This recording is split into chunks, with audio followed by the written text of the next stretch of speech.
মানবতাবিরোধী অপরাধের মামলায় গ্রেফতারি পরোয়ানাভুক্ত কোনো সেনা কর্মকর্তা আটক যদি হয়ে থাকেন তবে তাদের অবশ্যই আদালতে আনতে হবে একথা বলেছেন আন্তর্জাতিক অপরাধ ট্রাইব্যুনালের চিফ প্রসিকিউটর মোহাম্মদ তাজুল ইসলাম।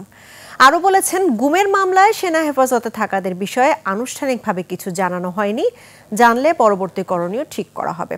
তবে গ্রেফতারের সমন সেনা সদর দপ্তর রিসিভ করেছে বলেও জানান চিফ প্রসিকিউটর।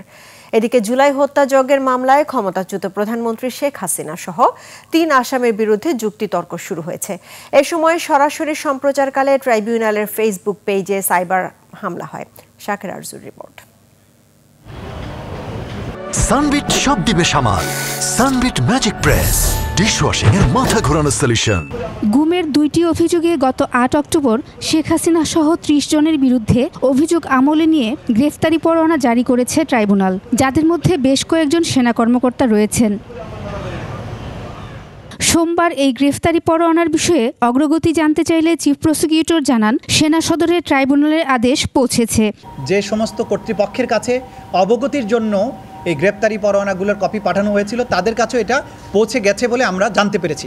যাকে যখনই গ্রেফতার করা হবে 24 ঘন্টার মধ্যে আদালতে উপস্থিত করতে হবে, এটাই আইন বলে জানান চিফ প্রসিকিউটর। আমাদেরকে যদি বলা হয় যে আটক রাখা হয়েছে তাহলে আইন অনুযায়ী তাকে অবশ্যই আদালতের কাছে আনতে হবে, এটাই বিধান। 24 ঘন্টার বেশি কাউকে আটক রাখা যায় না।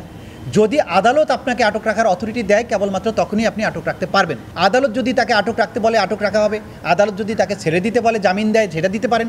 সুতরাং ডিসিশন নেওয়ার অথরিটিটা তখন আদালতের হাতে চলে যায়। এইটাই হচ্ছে আইনি ব্যাখ্যা। তো আমাদের কাছে কেউ ব্যাখ্যা চাননি, যদি চান তখন আমরা ব্যাখ্যা নিশ্চয়ই তাদেরকে জানাবো। সাংবাদিকদের প্রশ্নের জবাবে তাজুল ইসলাম বলেন, আন্তর্জাতিক অপরাধ ট্রাইব্যুনাল আইন সব বাহিনীর অপরাধের বিচারের জন্য বিশেষ আইন, যা সংবিধান দিয়ে সুরক্ষিত। এই আইনে যে অপরাধগুলোর বিচার করা হচ্ছে সেই অপরাধগুলোর বর্ণনা বাংলাদেশের সাধারণ কোনো আইনে নেই। Even army act, navy act, এয়ারফোর্সের যে আইন আছে নিজস্ব আইন সেখানেও নেই। এটা একটা স্পেশাল ল। এই অপরাধগুলো আন্তর্জাতিক আইনে বর্ণিত অপরাধ। এগুলোর বিচার করার কেবলমাত্র ক্ষমতা হচ্ছে আন্তর্জাতিক অপরাধ ট্রাইব্যুনালের। এই ব্যাপারে সবার সুস্পষ্ট ধারণা থাকা দরকার। এদিকে জুলাই গণ অভ্যুত্থানের সময় সংগঠিত মানবতাবিরোধী অপরাধের মামলায় ক্ষমতাচ্যুত প্রধানমন্ত্রী শেখ হাসিনা সহ ৩ আসামির বিরুদ্ধে যুক্তিতর্ক শুরু হয়েছে।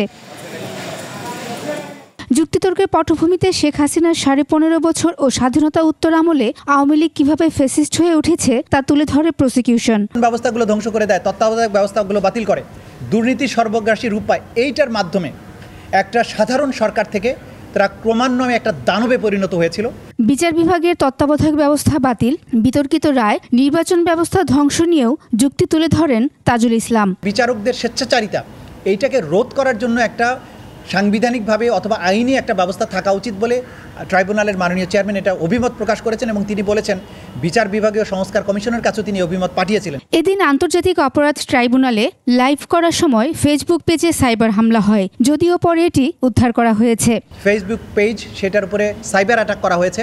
শাকের আরজু, 21 টেলিভিশন, ঢাকা।